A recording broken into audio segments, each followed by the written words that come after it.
정말 생각만 해도 숨이 막혀 맘에 떠올리면 가슴이 뛰어 오늘도 주님 만나니까 두근두근 설레는 맘으로 정말 생각만 해도 웃음이 나 맘에 떠올리면 기쁨이 넘쳐 오늘도 주님 만나니까 두근두근 설레는 맘으로 이것이 주님이 향하는 내 진짜 사랑 내가 주께 드리는 가장 좋은 것 함께 외쳐봐요 정말로 주님을 사랑해요 정말로 주님을 찬양해요 온 맘 다해 주님을 기뻐해요 마음으로 주님을 예배해 정말로 주님을 사랑해요 정말로 주님을 찬양해요 온 맘 다해 주님을 기뻐해요 마음으로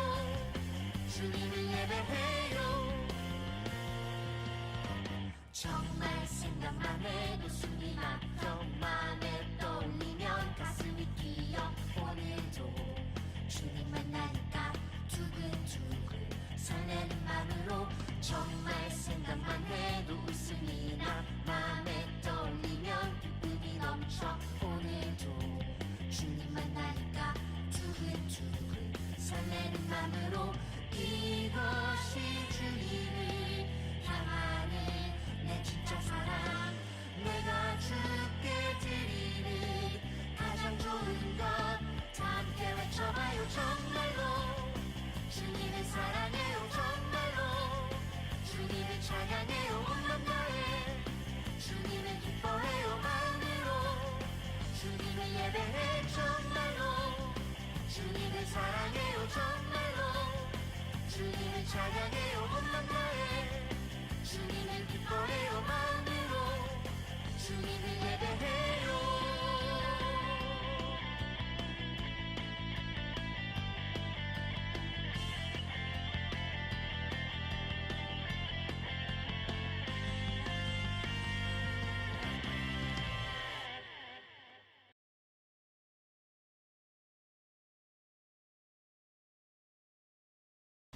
(2020년 8월 16일) 아동부 예배를 시작하겠습니다. 다 같이 기쁨으로 찬양해요. 나는야 주의 어린이 주의 사랑으로 살아가요 나는야 주의 어린이 주의 말씀 안에 자라가요 예수님처럼 기도하고 예수님처럼 섬기며 믿음으로 자라가요 나는야 주의 어린이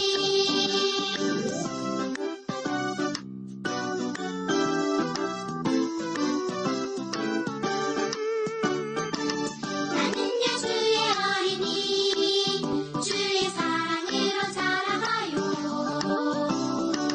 나는야 주의 어린이 주의 말씀 안에 자라가요 예수님처럼 기도하고 예수님처럼 섬기며 믿음으로 자라가요 나는야 주의 어린이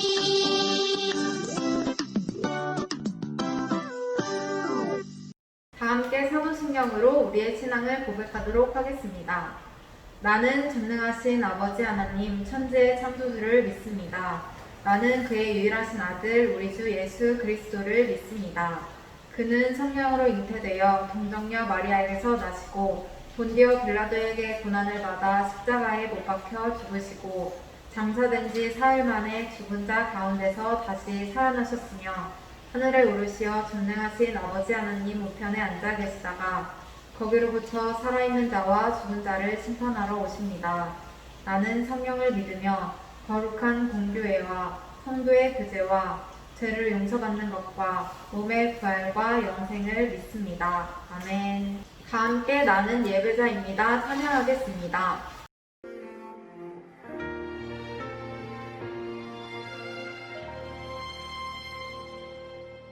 나는 하나님을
우리를 위해서 구미영 선생님께서 대표기도 해주시겠습니다.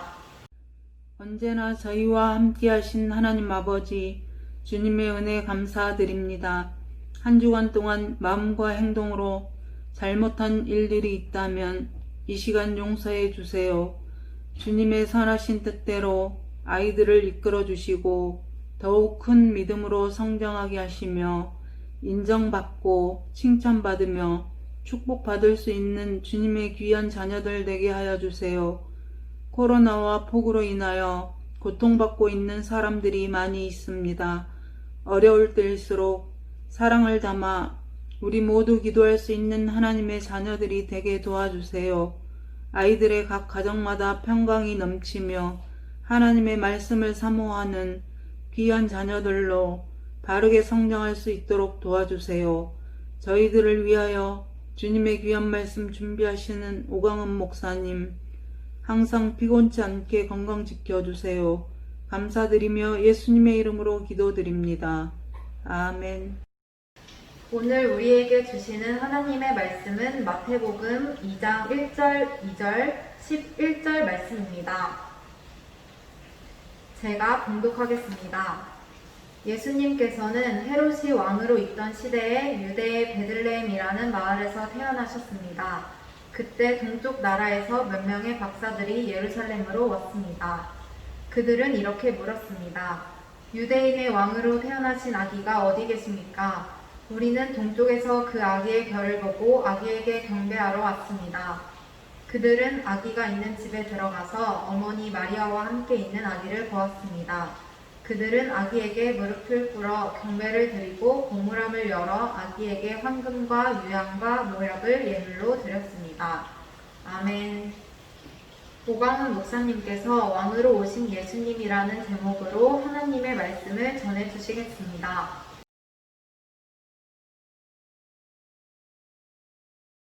지난주 설교 제목이 사람으로 오신 예수님이었었어요. 다 기억나시죠? 그래서 지난주에 예수님께서 왜 사람으로 오셨어야만 했나에 대해서 설교를 했어요. 그 모든 사람이 다 죄를 짓고 또 죄악 속에 있기 때문에 또 하나님께서는 또 죄 지은 사람들은 반드시 죽을 것이다 라고 이렇게 심판을 선고를 하셨어요. 그런데 하나님께서 사람들을 너무너무 사랑하시는 나머지 그 모든 사람의 죄악을 용서하고 싶으셨는데 그 온 우주를 다스리는 하나님이 이랬다가 저랬다가 하면 안 되잖아요. 그래서 사람을 벌하실 수밖에 없는데 그 모든 사람의 죄를 지을 만한 용서함을 받을 만한 재물은 이 세상에는 없고 오직 하나님의 아들, 하나님의 하나밖에 없는 아들이 직접 사람의 모습으로 태어나셔서 모든 사람의 죄를 짊어지고 죽는 방법밖에 없었거든요. 그래서 하나님께서는 자신의 가장 사랑하는 아들을 보내셔서 그 죄값을 담당하게 하셨어요. 그로 말미암아 우리가 그런 죄의 굴레로부터 벗어나서 하나님과 가까이 하고 하나님 앞에 나아올 수가 있게 되었고요. 또 지금도 예수님께서 또 그리고 죽었다가 그냥 끝난 거 아니잖아요. 부활하셨잖아요. 3일 만에 부활하셔서 하나님 보좌 우편에 앉아 계시고 지금도 살아 계셔서 여러분들과 함께 계시는 것이에요. 그래서 예수님께서 사람으로 오셨다라고 지난주에 목사님이 설교를 했어요. 그것 말고도 다른 것들도 설교를 했지만 이게 가장 중요한 이유였었어요. 그런데 오늘 본문은 이 동방 박사들이 등장을 하고 유대인의 왕으로 오신 분이 누굽니까? 라고 이렇게 물어보는 장면이 나옵니다. 그래서 오늘 설교 제목은요, 왕으로 오신 예수님이에요. 지난주는 사람으로 오셨는데 또 왕으로 오셨다고 하네? 그 이유는 무엇이지? 이렇게 궁금해하는 친구들이 있는데 목사님이 그것을 설명을 해드릴게요. 이 본문을 설명을 해드리기 위해서는 예수님의 탄생 모습을 조금 우리가 좀 짚고 넘어가야 돼요. 예수님께서 사람의 모습으로 태어나셨잖아요. 응애 해가지고 그 아기가 그 베들레헴에서 태어나셨어요. 아기 예수님이 태어나셨는데 이 당시에 그 이스라엘만 사람이 사는 게 아니었잖아요. 저 동방에 있는 성경에서는 동방에 있는 박사다라고 얘기를 하고 있는데 지금 지리로 보면은 한 이란 정도가 아닌가. 이란이나 이라크, 저기 페르시아, 옛날 그 페르시아 제국 땅에 살고 있던 그 아주 그 지혜가 뛰어난 그런 현자, 박사, 아주 지혜로운 사람들이 이 유대 지역, 이스라엘에 온 거예요. 이스라엘에 와서 그 헤롯 왕을 찾아갔어요. 이 당시 이스라엘을 다스리던 사람은 헤롯 왕이라는 사람이었거든요. 이 헤롯 왕한테 가가지고 이렇게 물어본 거예요. 지금 우리가 저기 동방에서 왔는데 별의 움직임을 보고 왔는데 그 별의 움직임은 이곳에 이스라엘을 다스리는 왕이 왔다라고 이야기를 하고 있다. 그럼 도대체 어디 있느냐라고 물어본 거예요. 그러니까 오늘 우리가 읽은 본문 말씀에 없지만 3절 말씀에 헤롯 왕과 온 이스라엘이 되게 막 놀라서 막 소동했다라고 나와 있거든요. 그러니까 이 동방 박사들은 굉장히 세계적인 그 명성을 갖고 있던 그런 사람들이에요. 아주 유명한 사람들이에요. 아니 그냥 아무도 모르는 평범한 사람이 이스라엘의 왕이 어디 있습니까? 라고 물어보면 뭐야? 하고 이렇게 그냥 무시하고 넘어갈 거잖아요. 근데 이 사람들은 워낙 유명한 사람들이었어요. 세계에서 가장 똑똑한 사람들, 지혜로운 사람들, 별의 움직임을 보고 예언하는 사람들, 그러한 평판을 받았고 이 사실을 물론 이스라엘 사람들과 헤롯 왕도 알았거든요. 그런데 그 사람 한 명도 아니고 한두 명도 아니고 굉장히 많은 박사들이 온 거예요. 그 동방 박사가 와서 직접 와서 그리고 또 엄청난 선물을 가지고 왔잖아요. 굉장히 귀한 선물. 우리가 오늘 그 본문에 읽었잖아요. 황금과 유향과 모략. 이 당시에는 굉장히 비싼 아주 고가의 선물이었거든요. 그것을 가지고 왔으니 그냥 이스라엘과 헤롯 왕이 그냥 놀라서 막 뒤집어질 수밖에 없는 그런 상황이 된 거예요. 그런데 이제 헤롯 왕은 이상하다. 내가 아들을 낳은 적이 없는데 이때 왕이 누구라 그랬어요? 헤롯 왕이라 그랬잖아요. 그럼 당연히 왕은 나고 내 뒤를 이어서 이스라엘 땅을 다스릴 사람은 내 아들이어야 되는데 나는 아들을 새로 낳은 적이 없는데 도대체 이 사람들이 왕이 어디 있냐고 물어보니까 참 놀란 거죠. 그것도 아주 세계적으로 유명한 사람들이 똑똑한 사람들이 와가지고 그렇게 얘기를 했잖아요. 그래서 헤롯 왕이 계략을 세워요. 그래 나도 어디 있는지 모르겠는데 당신들이 만약에 찾아가서 누군지 알아내고 어디 사는지 알아내면은 저한테도 알려주세요. 저도 당신들과 같이 그를 찾아가서 경배할게요. 라고 이야기를 했는데, 그거는 헤롯 왕의 그 검은 속내가 담겨있는 그런 왕이었어요. 헤롯 왕은 당연히 위협이 됐겠죠. 자기가 왕인데, 자기가 이스라엘을 다스리고 있는데, 갑자기 왕이 어딨냐고, 그것도 세계적인 유명한 사람들이 와서 물어보니까, 당연히 자기 왕위를 뺏길 것 같잖아요. 그래서 헤롯 왕은 그냥 쥐도새도 모르게 가서 그 동방 박사가 찾는 그 사람을, 예수님이죠. 그 사람을 몰래 죽이려고 했던 것이에요. 굉장히 나쁘고 잔인한 왕이죠. 근데 하여튼 그것도 모르고 있던 동방 박사들은 별의 움직임, 또 천사의 알을 가르쳐 주심을 따라서 아기 예수님을 만나고 또 예수님께 경배하고 헤롯 왕에게로 가서 이제 여기 있습니다라고 얘기를 해줘야 되는데 천사들이 그 동방 박사들에게 나타나서 자 너는 헤롯에게 가지 말고 다시 너희 고향으로 가거라라고 이제 천사들의 가르침을 받고 돌아갔어요. 헤롯 왕은 이제 기다리고 있던 동방 박사들이 안 오니까 도대체 어떻게 된 일인가 해서 이제 알아보니까 그냥 집으로 갔다라는 것을 알았어요. 그래서 헤롯 왕이 굉장히 화를 내고 엄청난 결정을 내려요. 아주 악한 결정을 내려요. 그 2살 이하의 모든 어린아이, 아기, 그 갓난 아기들을 다 죽여버린 거예요. 누군지 모르니까. 그러니까 아예 그냥 다 죽여버린 거예요. 그러면은 그 중에 예수님이 있을 거 아니에요. 그래서 자기 왕위를 끝까지 지키려고 아주 나쁜 그 잔인한 짓까지 서슴지 않았던 아주 악한 왕이죠. 그런데 하나님께서는 그렇게 죽게 하시지 않으셨죠. 그 예수님의 그 육신의 어머니 아버지 그 마리아와 요셉에게 너희 헤롯이 이런 일을 할 건데 너희들은 잠깐 그 이집트 거기에 내려가서 잠깐 좀 숨어 있어라라고 이야기를 했어요. 그래서 그 말씀을 순종을 해서 예수님의 어머니 아버지 그 마리아와 요셉은 예수님을 데리고 애굽으로 가 있었어요.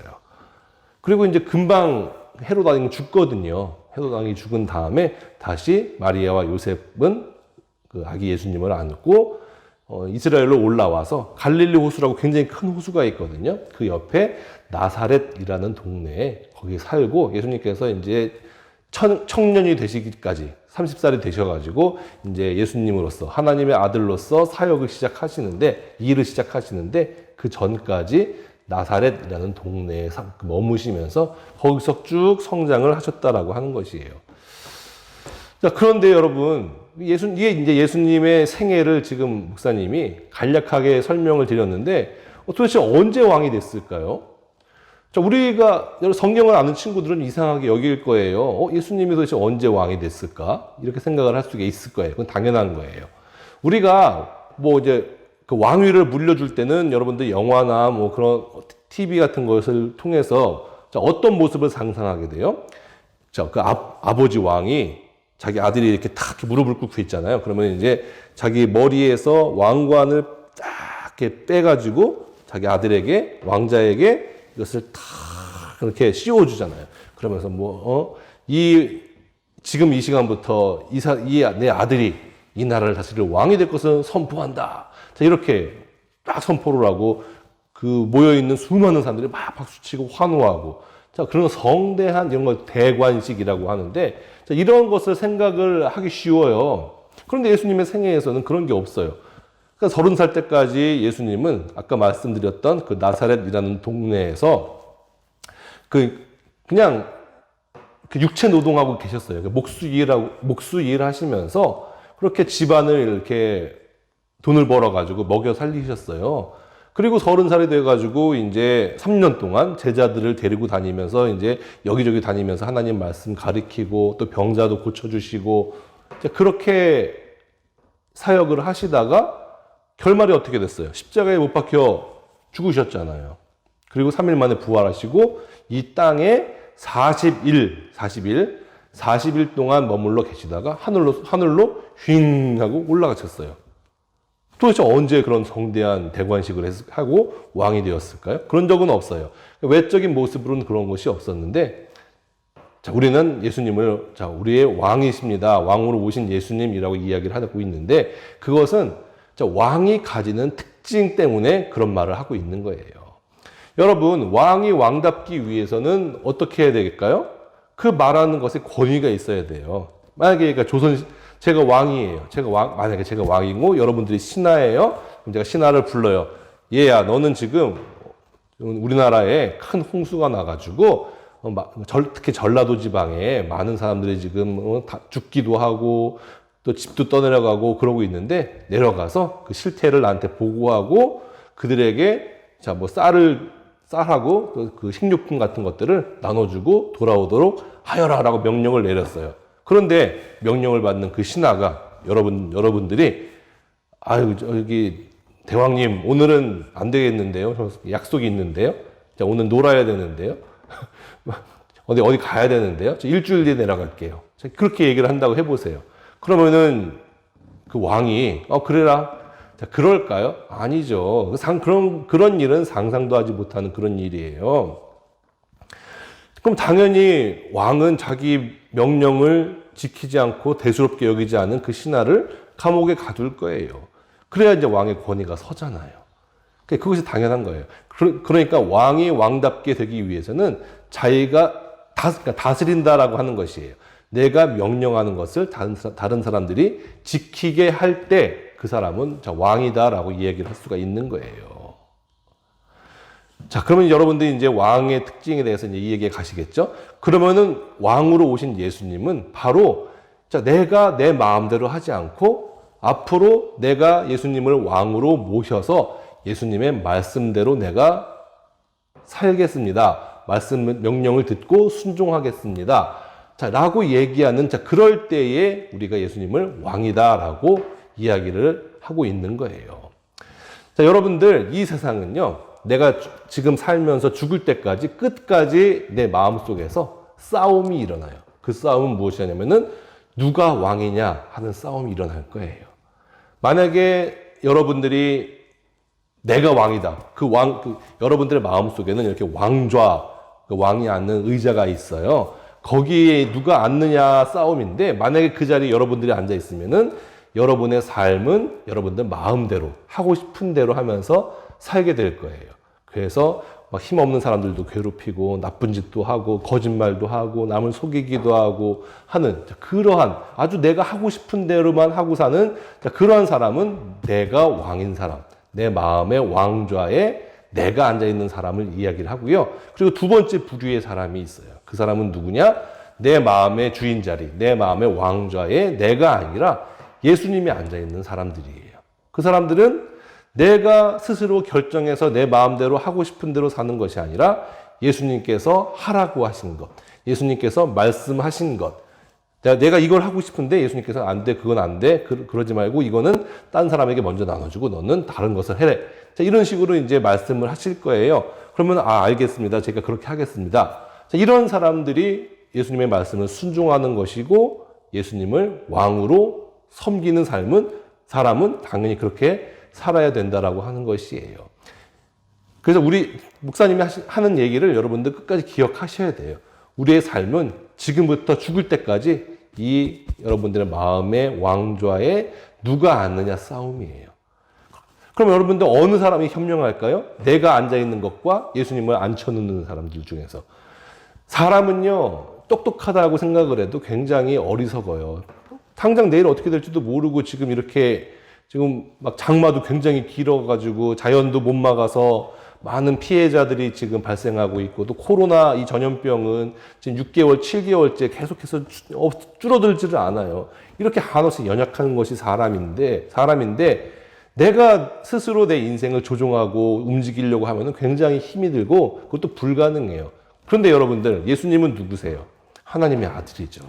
하나님의 아들이기 때문에 모든 것을 다 알아요. 그리고 모든 것을 다 하실 수가 있어요.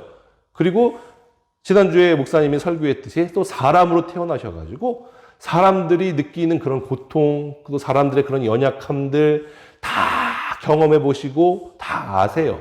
그래서 우리가 때때로 또 넘어지고 잘못하고 죄를 지어도 또 우리를 넉넉히 품어주시고 용서해 주시는 분이 예수님이에요. 또 그런 분이, 그렇게 엄청나신 분이 여러분들을 사랑하세요. 그 어떤 누구보다 여러분들을 사랑하신단 말이에요. 여러분들을 사랑하시는 분이 가장 완벽한 사람이다. 완벽하신 분이다. 그러면 당연히 내가 힘들게 내 인생을 막 끙끙대면서 막 지고 막 그런 끌고 가는 것이 아니라 주님께 맡겨드리고 여러분들은 그냥 예수님 품에 안겨서 그냥 아니면 예수님 옆 서가지고 그냥 걸어 다니기만 하면 돼요. 이게 이 둘 중에서 내가 왕이 되는 삶과 예수님을 왕으로 모신 삶 중에서 어떤 것이 더 지혜로운 삶일까요? 당연히 예수님을 왕으로 모신 삶이라는 것이죠. 그래서 우리가 예수님께서는 왕으로 오신 것이고 우리가 예수님을 믿을 때에 우리는 주님을 왕으로 인정하고 우리가 주님께서 하시는 말씀대로 우리가 살아간다라고 하는 것이고 이것이 사람들이 살 수 있는 가장 완벽한 퍼펙트한 삶이라는 것입니다. 그리고 하나님께서 원래 세상과 사람들을 이렇게 창조하신 거예요. 에덴 동산에서 아담과 하와가 죄 짓기 전에는 하나님이 말씀하신 대로 살았어요. 그래서 그들에게는 어떠한 걱정도 없고 근심도 없고 아픔도 없고 그런 슬픈 것도 없었어요. 그냥 하나님과 함께 기뻐하는 삶이 그들의 일상적인 삶이었는데 죄가 들어와서 내가 스스로 여러분들 죄는요 그냥 단순히 선악과 따먹은 게 죄가 아니라 사단이 뭐라고 유혹을 했어요. 너희가 하나님처럼 될 것이다 라고 이 열매를 따먹으면 너희가 하나님처럼 될 것이야 라고 속였잖아요. 거기에 속아 넘어간 거예요. 무엇이 그들을 속아 넘어가게 만들었을까요? 너희가 하나님처럼 될 것이다 라는 그 말에 그 아담과 하와가 속은 거예요. 그렇게 되고 싶어가지고. 그래서 그것을 따먹어서 스스로 내 인생의 모든 세계의 주인 자리에 앉았는데 인간에게는 자기 자신을 컨트롤할 수 없는 있는 능력도 없고 또 지구를 다 다스릴 수 있는 능력도 없어요. 그래서 이제 그 인류 가운데 불행이 시작된 것이죠. 예수님께서는 그것을 다 이제 멸하시고 이 세상에 다시 원래 하나님께서 창조하신 대로 그 모습대로 정상화 시키시기 위해서 이 세상에 오시고 또 죽으시고 부활하신 것이랍니다. 그래서 여러분들 자, 목사님이 이제 해결책을 설명해 드렸어요. 여러분들은 당연히 예수님을 왕으로 섬기는 그런 친구들이 되어야겠죠. 우리 친구들은요, 내가 주인이 아니라, 내 하고 싶은 대로 사는 것이 아니라 예수님께서 말씀하시는 대로 내가 예수님을 왕으로 모시겠습니다 라고 고백하면서 예수님의 말씀대로 살아가는 그런 지혜로운 생명의 빛교회 친구들 되시기를 바랄게요. 자, 다 같이 기도하겠습니다. 하나님 아버지, 주님께서는 우리의 왕으로 오셨습니다. 내 스스로 삶을 책임지기에는 우리는 너무나 연약하고 능력이 없음을 고백합니다. 예수님, 이 시간에 예수님을 나의 왕으로 모실 것을 고백하오니 내 자리에 내 마음에 오셔서 왕으로 다스려 주시고 우리는 주님의 말씀대로 순종하며 살아갈 때 우리에게 큰 기쁨과 즐거움과 또 안식을 우리에게 허락하여 주시옵소서. 그래서 우리가 예수님을 잘 믿고 더 나아가서 모든 이웃들과 다른 사람들을 또 섬기는 그런 귀중한 하나님의 자녀들 될 수 있도록 도와주세요. 감사드리며 이 모든 말씀 예수님의 이름으로 기도했습니다. 아멘. 다 함께 자리에서 일어나서 주기도문송 부르면서 예배를 마치도록 하겠습니다.